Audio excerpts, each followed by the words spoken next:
When historians cross-reference the ruined structure with historic maps of the area, what they discover stuns them.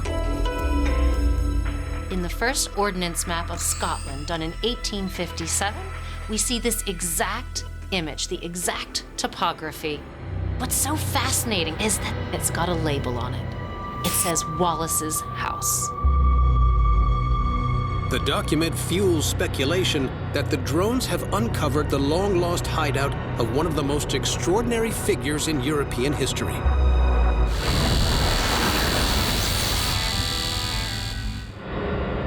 (2000).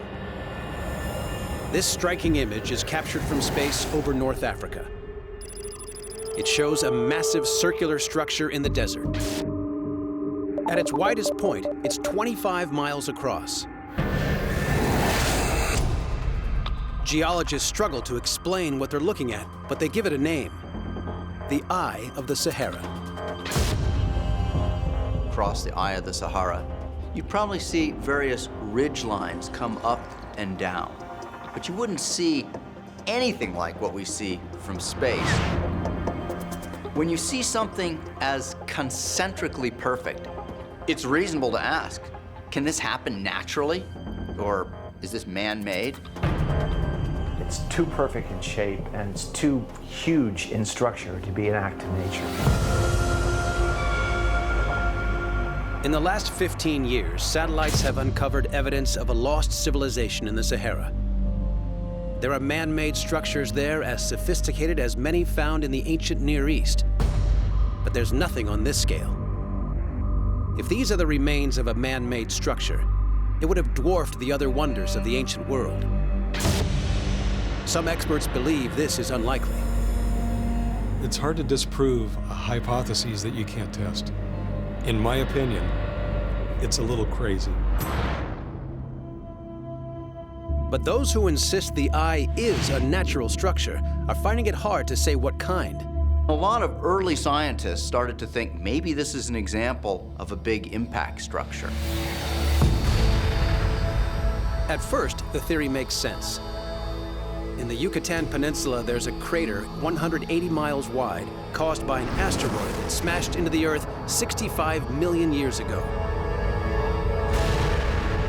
An event many believe wiped out the dinosaurs. Is the Eye of the Sahara evidence of something similar? The Eye of the Sahara lacks certain features suggestive of an impact, such as shocked minerals. Any asteroid impact that produced circles 25 miles in diameter would have left behind a large quantity of something called shocked quartz. But when geologists are dispatched to the site, they're unable to find any. This is no asteroid crater. And these initial field studies are unable to explain it.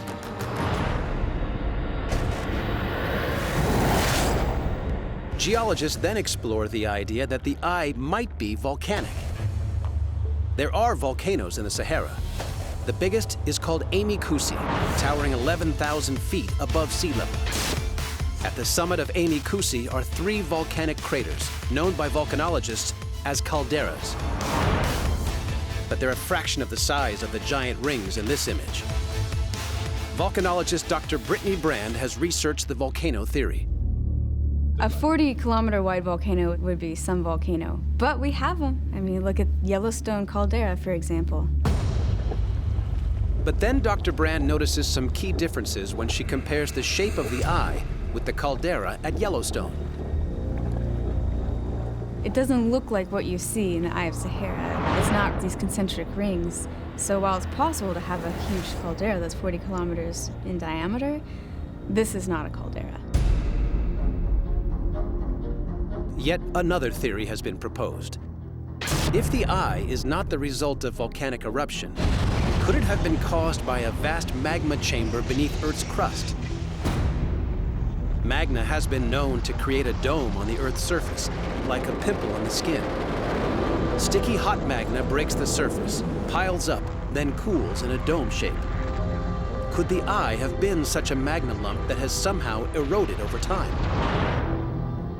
When rocks get warped into a bowl-shaped structure, one layer after another, all pushed up in this bolt and then eroded. The result is a set of concentric rings. We do see around the planet many examples of uplifted strata around a central point that generate rings, but nothing quite so striking as the eye itself.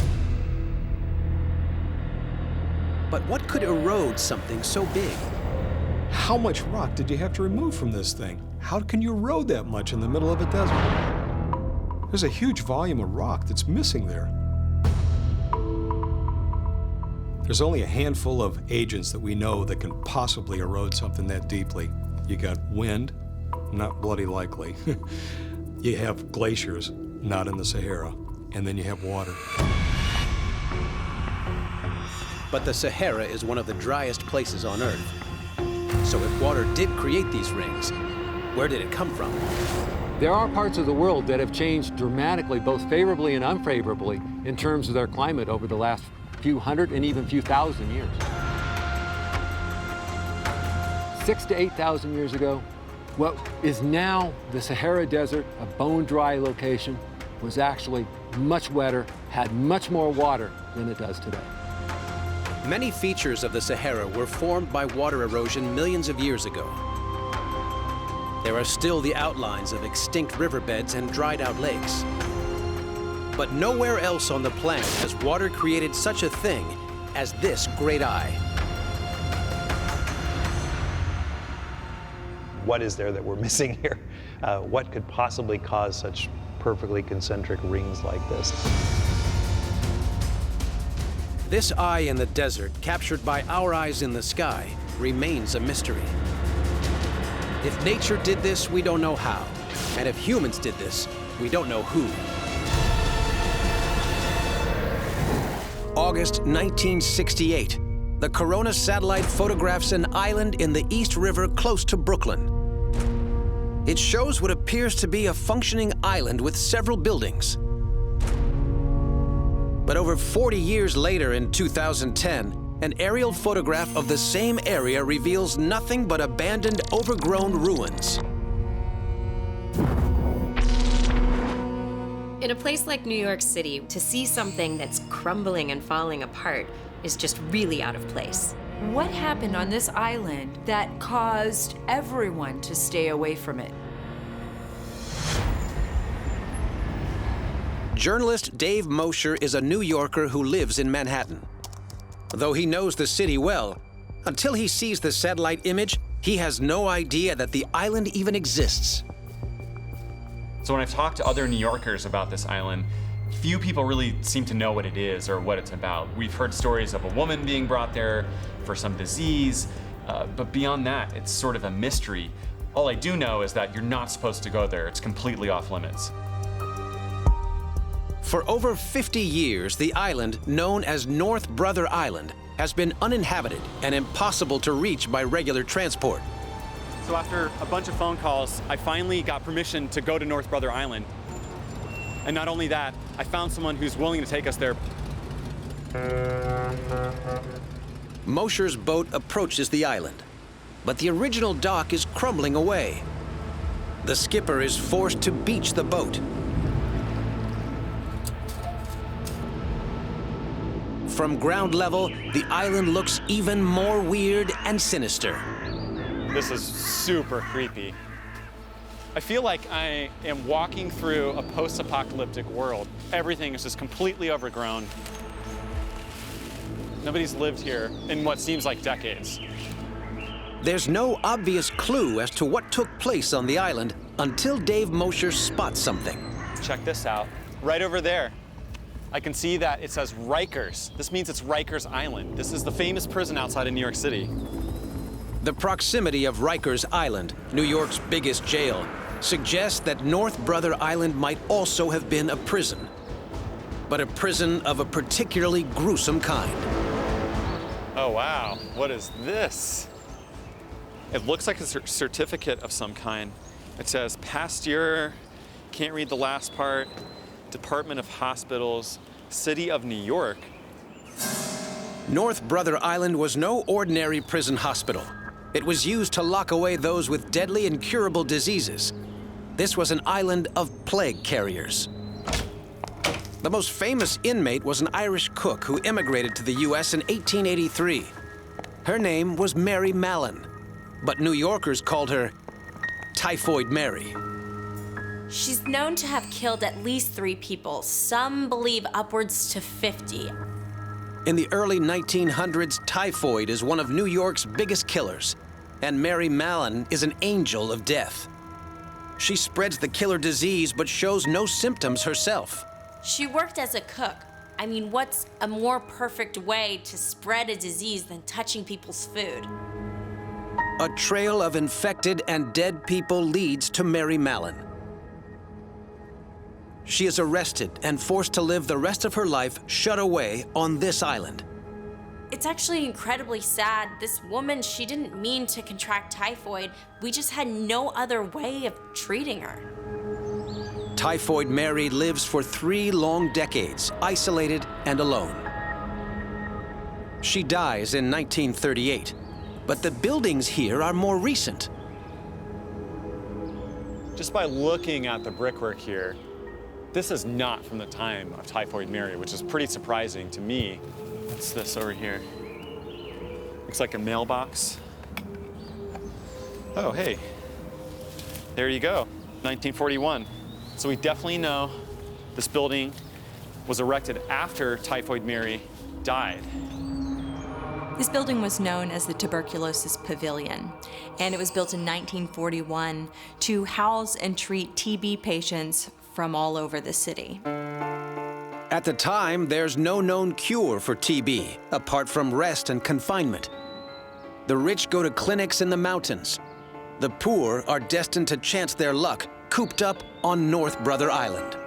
In fact, among the working class, 40% of deaths were attributed to tuberculosis. Work on the TB facility begins in 1941. But when construction finishes 2 years later, the first antibiotics have appeared, and the sanatorium is redundant. It is never finished or occupied. But as Mosher wanders around the building, it's obvious that it was both occupied and furnished with medical equipment. You can see right here, there's a weighing scale. Something like this suggests a medical purpose of some kind. Disturbingly, there appear to be metal grates covering some of the windows. So this looks like some kind of prison almost. I see these like grates that you would shut and lock to keep something inside of here, or maybe keep somebody out of here. Mosher's gut instinct is correct. The hospital is revived in the early 1950s to treat a new kind of plague. I didn't feel so good when I came home high that night. My dad knew something was wrong, but he didn't know what. It became a drug treatment center, a place for people who were addicted to heroin. But you can imagine, this was not like the drug treatment centers of today. There's no walk in the park here. The hospital has beds for 150 addicts. It's like a nightmare. Inmates prostitute themselves to guards for drugs. Several die trying to swim to the mainland. Few escape. One teenager is returned 17 times. Imagine a whole hospital full of people going cold turkey, probably in not great conditions. It's horrifying to think about. May 2020. Archaeologists deployed drones to scan an isolated area of Dumfriesshire, southwest Scotland. By combining data captured from dozens of aerial images, they create a 3-dimensional model of an unusual feature hidden between 2 ravines. It definitely looks like it's not a natural part of the landscape. We've got this kind of V shape of high ground, and maybe the vestige of a wall going all the way around. The aerial data has uncovered the remains of a fort, swallowed by time.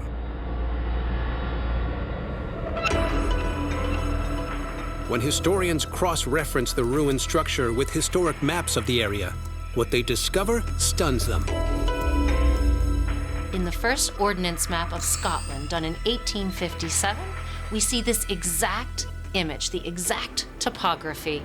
What's so fascinating is that it's got a label on it. It says Wallace's house.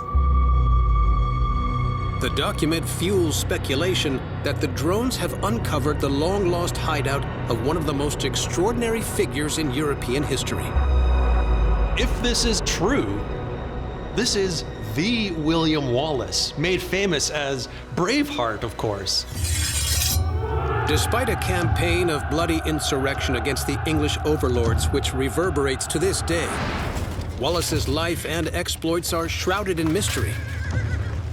We don't know where he was born or where he received his military training, but he emerges as a freedom fighter for the Scots during the occupation of Scotland by Edward I in the late 13th century. In 1296 AD, King Edward deposes and imprisons the Scottish monarch and claims the country as his own. Spurred by this, a year later, Wallace launches his first act of revenge by slaying an English sheriff and his men. Word of his attack soon spreads across the beleaguered nation. Wallace is seen as this great folk hero. He's what everyone wants him to be, a figure of resistance against the English coming from the south. Over the following months, Wallace gathers a band of rebels who launch increasingly audacious raids against their oppressors, infuriating the English king. He has this wonderful sword he carries around with him that severs English heads. It's called Freedom's Blade.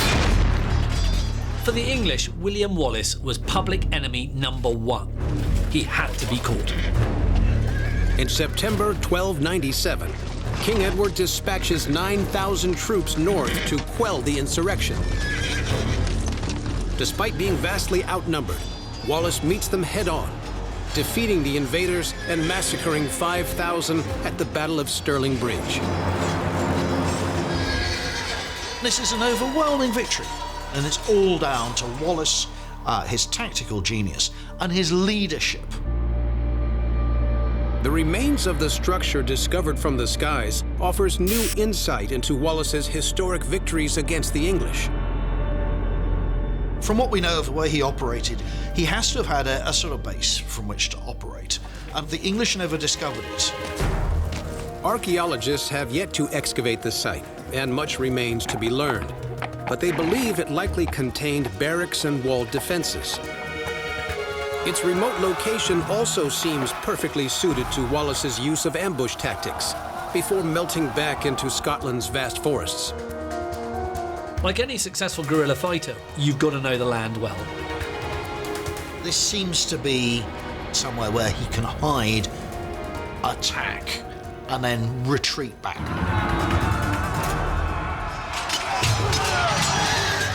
Despite being revered by many Scots, Wallace had his share of adversaries.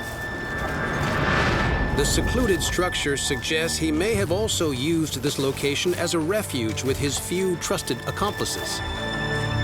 This was an enormous advantage to Wallace because they were high in the woods and very difficult to locate. They were secure from attack. Yet by 1305, Wallace's enemies are closing in, and he is given up to the English.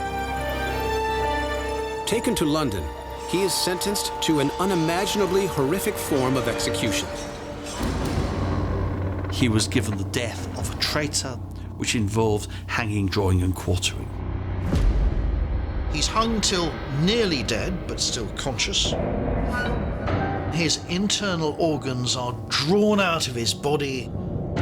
Then his body is divided into several pieces and scattered around the kingdom. His head is severed and stuck at the entrance to London Bridge. King Edward hopes Wallace's death will serve as a warning to all those who dare defy him. But his plan backfires. Wallace becomes a Scottish hero.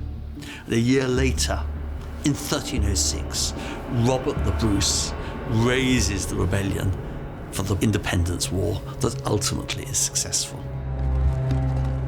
2 decades after his death, Scotland gains the freedom Wallace gave his life for. 150 years after it disappeared from the historical record, the site that may have played a key role in those momentous events is rediscovered once more by eyes in the sky. What's so exciting about the discovery of this stronghold is that at last we've got a place that we can associate with his campaigns against the English. And if so, this would make it one of the most important archaeological sites in all the British Isles.